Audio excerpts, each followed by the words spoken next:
Well, I've been in my studio this week working on a lot of different things, one of which was getting started on 3 new pieces that are going to work together. I pulled out some canvases, some 18 by 24s that I had actually started last year and kind of stopped. Sometimes when I'm not quite sure where I'm going, I just stop and put it aside. And then sometimes I forget to come back to them. So a year later, almost a year later to the date, I pulled these out. They were actually part of 6 pieces I was working on as a series. So I picked out 3 that I liked, and I painted over them, and I've got them to this point, which is just the bare, getting a good start, laying down a new foundation, and then I'll take it from here. But this week in studio session 147, I'm going to show you how I got to here from where they originally were. And this coming week, I'll be continuing on them. I've got some really good ideas that I want to play with and try out, and I'll share that with you as soon as I know what they are. So until then, enjoy this step, and thanks for being here. Thanks for watching, and let's get started. Okay, I'm in my home studio this week. It's raining here in Southern California, and it's a perfect time to kind of play in my studio and see what I come up with. I mentioned in last week's studio session that I was going to work on some new paintings this week, and this isn't what I planned, but this is going to be fun. So what I've got here are 3 18 by 24 stretched canvases, and they're just the little thin canvases, which I'm really kind of starting to like because they're much easier for me to put in a frame, and I would like these pieces to be framed. Why these 3 pieces? These were all the start of a series I was actually starting a year ago, and they've sat around in, they stalled. I got stalled. I went to work on something else. So, but I never worry about that. I've always got canvases that I've started somewhere that I know I can come back to when I have time, or when the creative inclination pops its head up. So that is what these are. They were actually a series. I was teaching a workshop, and I was doing a painting for each step in the series, and these were the beginning stages.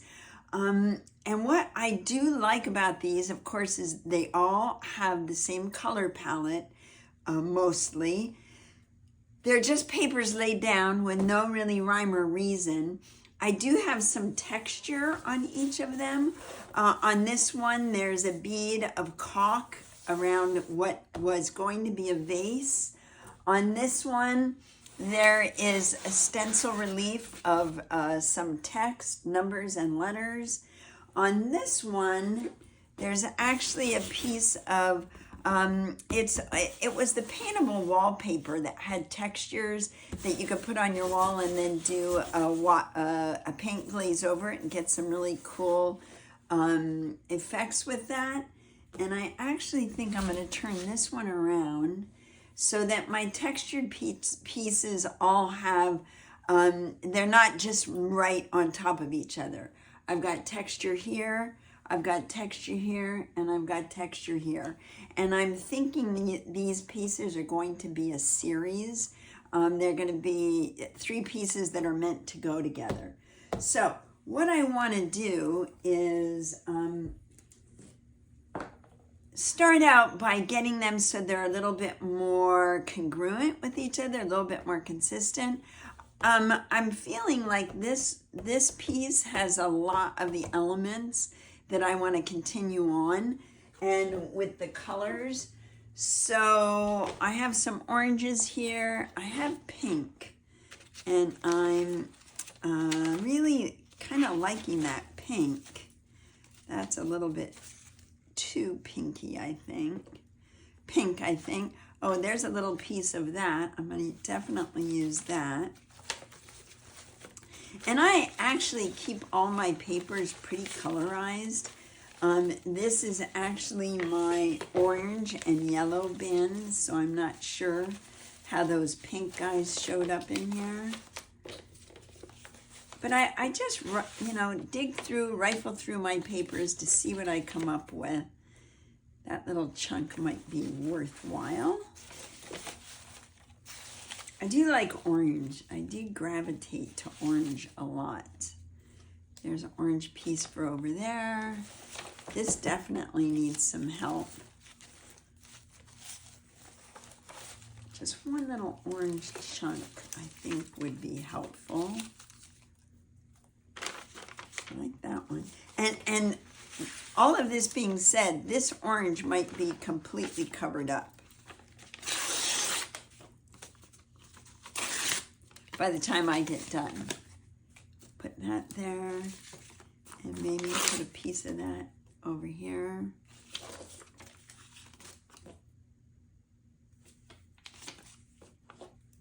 That one's good. This is one of my favorite papers. This was off of an old player piano. It's, you know, a music roll. And that's how you get these really cool little indentations, these little, for the player piano. And then I just jelly plated colors over it that I liked. So that's it for the orange. Let's take a look at what I might have in the way of pink.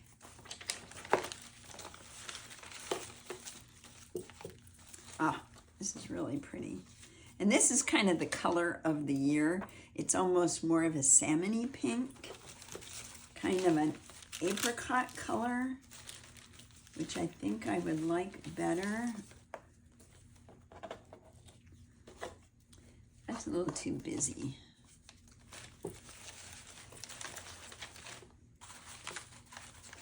Okay, let's go through this a little bit better. I save things that are off, you know, my painting palette.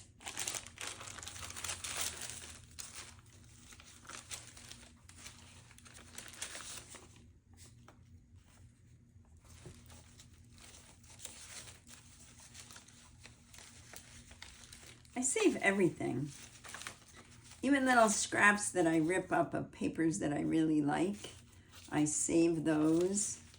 Because you never know when you're just going to need, very often it's just that little touch of something.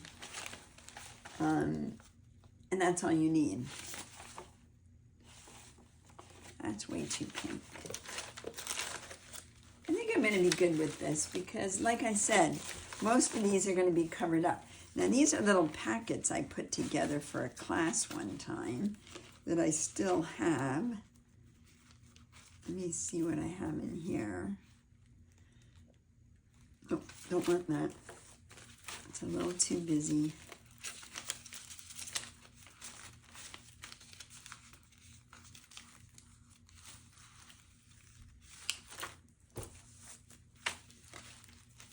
When I do a workshop or I do a class, I like to put together little you know, little scraps of paper for students to use, and that's what these are.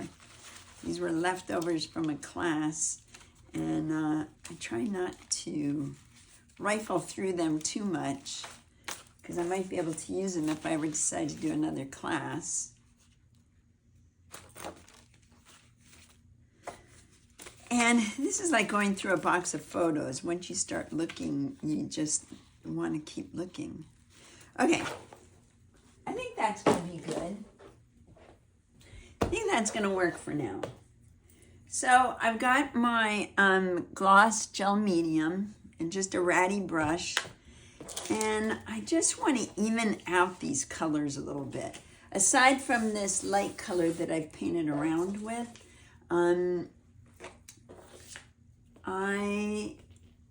which eventually they'll all have, I just want to get this a little bit more evened out. So I need a piece of pink over here, actually. That pink will go good there. Let me put this one. This is kind of a purpley pink.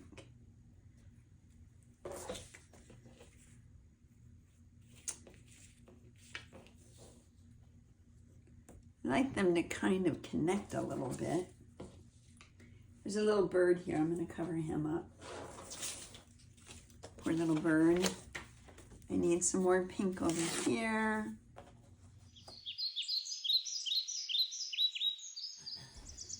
Well organized scraps, to be sure.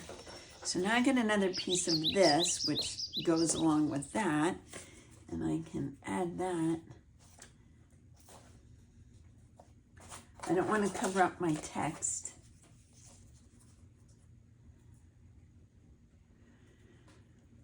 What do I want these to end up looking like?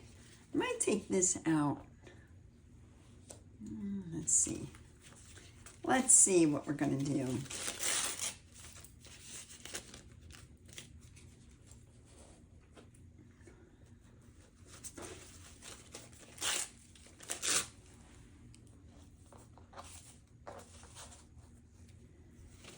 And then maybe I better add a couple things on this inside chunk, just so we know they all work together.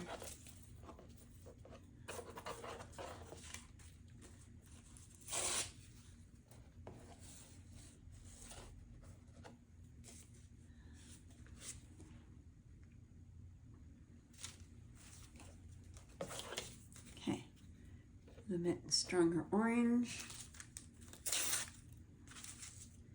Definitely need orange over in this one. Maybe we need this chunk over here.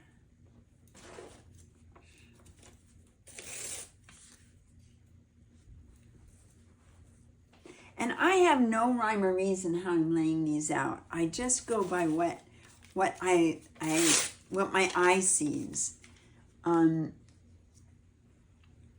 I lay it out according to how it's overall. I kind of blur my eyes and look for the balance. Okay, I love this piece of paper. It's one of those that I saved that I just really, really enjoy. No other reason. This one's kind of cool, but he needs something over here. Now, a good way to tell if this is really balanced is to take a picture of it and then look at the photo. I don't know what it is, why things look so much better in, you can see problems, you can see what you need to fix much better in a photo than you can with your naked eye. What is up with that? Why does it work that way? I think that's probably going to be good enough. Do I need pink anywhere else? Got one more piece of this pink.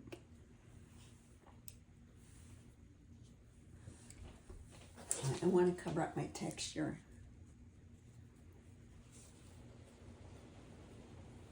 I feel like I have enough over here. 2 pieces of pink, got a lot of pink, got a lot of pink.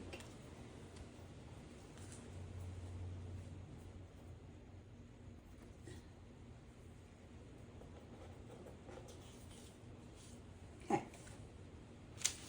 got that. And then I have some numbers that came in the mail with something the other day. So I thought, you know what? I want to add some numbers in. So,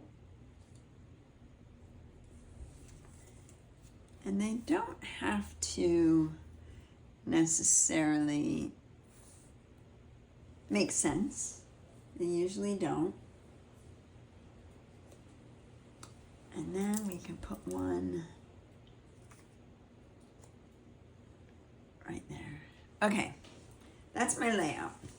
I do have some, I say that's my layout and then I find more stuff. I did like this neutral paper. It kind of toned things down a little bit.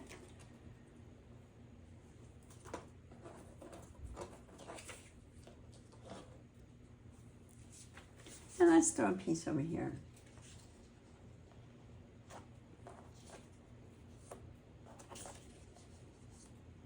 Okay, I think I got it. Now, let me just start laying these guys down.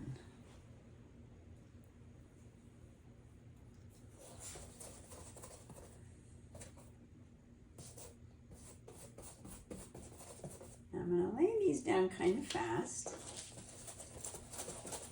I'm not doing anything specific, so, you know, I can be a little bit loosey-goosey with this. Because I'm going to be painting over all of it, I just want to create a background.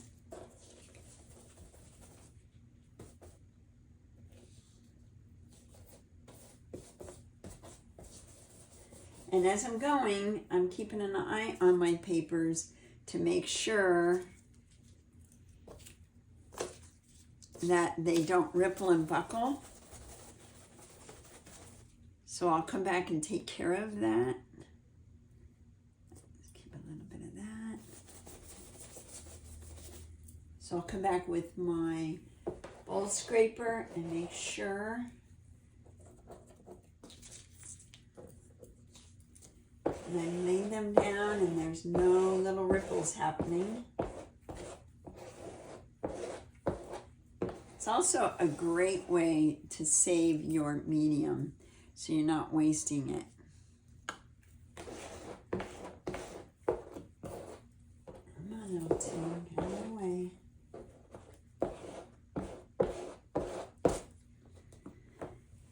Now, like I said, I don't really remember how I had this laid out. And in this case, it's not really that important.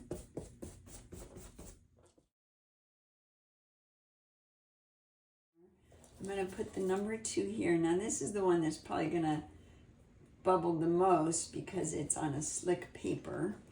So I really want to keep my eye on that. Once you get the papers wet with your medium, that's what makes them buckle. And depending on the kind of medium that you're using, if you're using something that's more watery, they're more likely to buckle.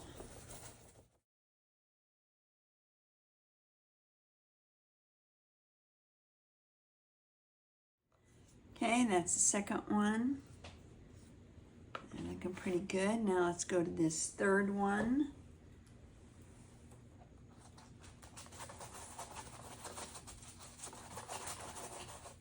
This has some really cool textures on it already. This texture I'm working over is actually a paper towel that I was using to clean my brushes off with, and it ended up in the painting. Everything is free game. Now, what you're going to be surprised with is once I actually start painting, how much of this will be covered up. And you'll be wondering why, because I wonder this same thing. Why did you put all those cool pieces on just to cover them up? You know, just because it makes for a better painting. It makes more, it helps build the painting up. It helps build the history of the painting. I love that. And it also gives you an opportunity to, you know, as you're playing along here, figure out where you want to go with this.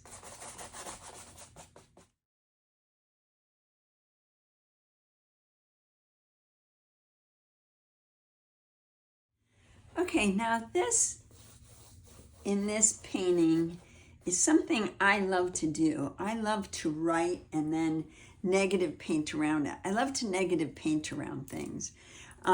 So, you know, I could do swirls and scribbles and stuff, but I do like to write something out in large. So,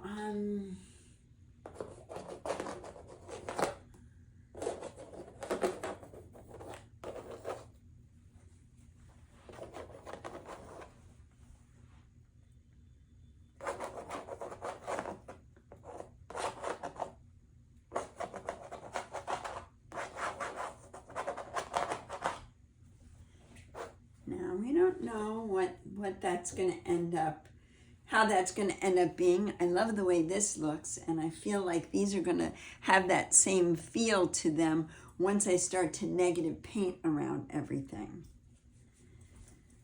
So what I'm going to do now is I'm going to mix up a color to just kind of go in and start doing that very thing, negative painting around certain elements, and see what gets to stay and what's going to go. Okay, I actually have kind of a pink, a light pink. I'm gonna, because I'm not really too concerned with what I'm using, because like I said, most of this is gonna go away, and I can come back over and change my colors. So stop and think about what you're doing, Denise. Let's start. And if this ends up not working out and I don't like it, I'll just paint over it. Or I could start all over again.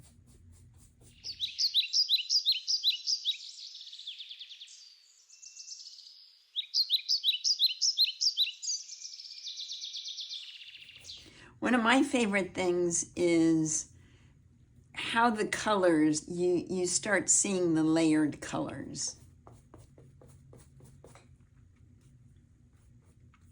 And you know there's more down there. I think it's really, it really makes a painting more interesting, the things almost that you can't see, as opposed to the things you can see.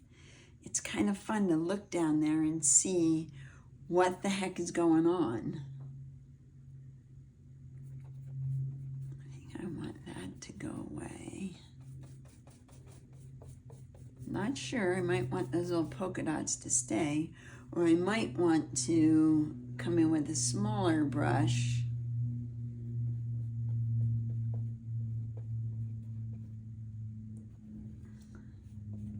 and paint around them.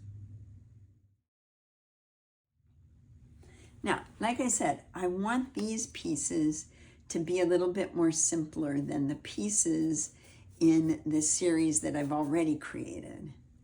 So I have to keep that in mind as I'm going. It's good to set an intention so you know, you kind of know where you're going, where you're headed with this.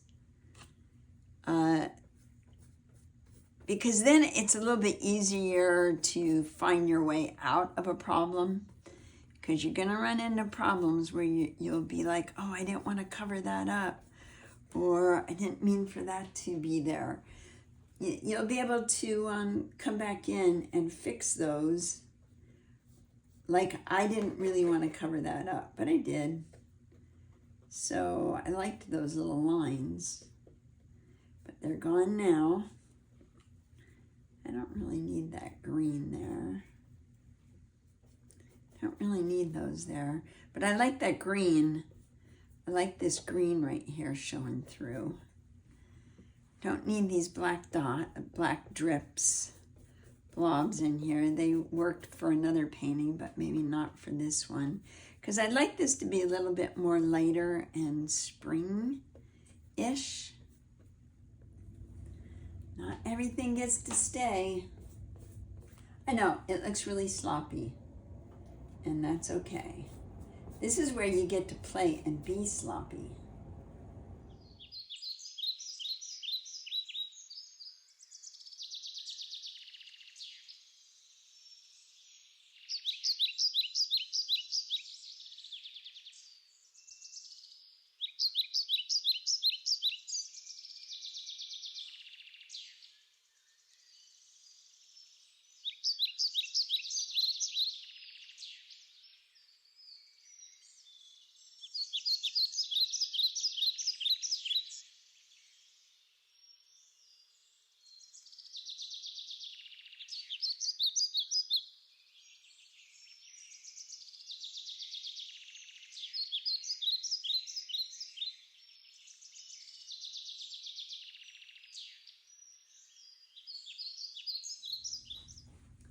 So this is a good time to play and say, I wonder what that would do if I made that line there.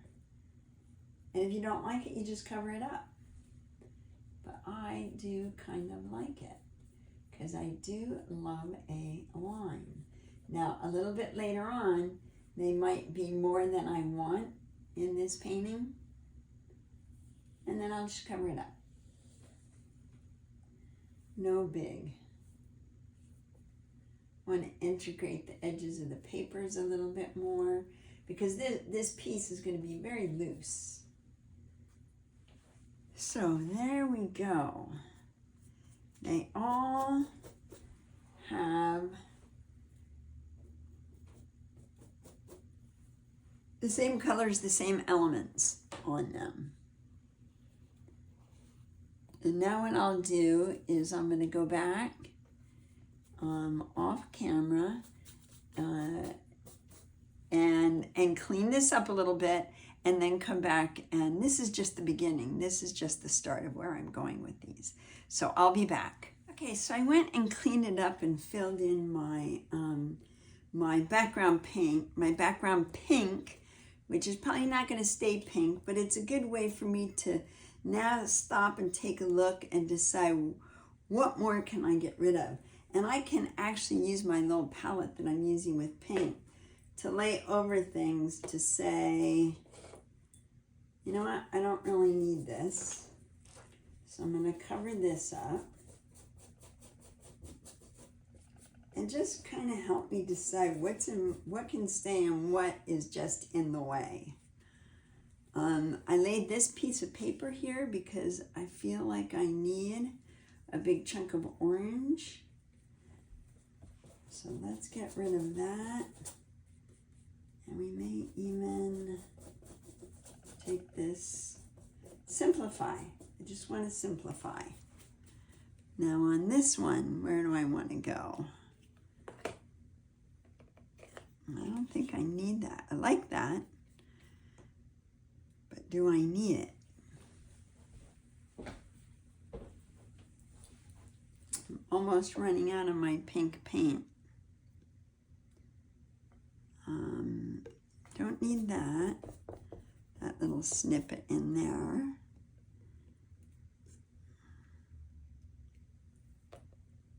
I actually think I can do without this.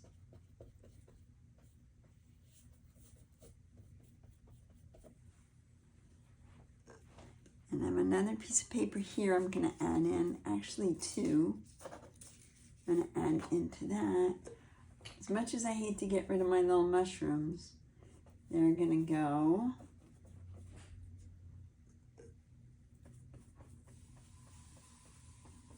I can do that. And then I'm going to add this in right here. Because I need a big chunk. I need a big chunk. So that's what I'm doing with those. And I probably don't need this.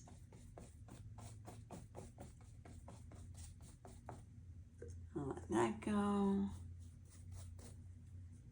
That go. Let me see, do I need that up there? It doesn't bother me. The rest of it seems okay for now. So what I'm going to do, I'm going to go ahead and glue these pieces down. And then I'm going to let this sit for the night until I decide what I want to do with this next. So there you have it. That is this week's studio session. This is what I was working on in the studio this week. And if you follow along with me, you know I show up on Saturday mornings with whatever I'm working on in the studio during the week. And if you don't follow me, take a moment and hit the subscribe button, hit the thumbs up. It's what keeps me showing up, and it keeps me excited about sharing whatever I'm working on in the studio and sharing my art. So thanks for being here. I'll see you next week. Bye.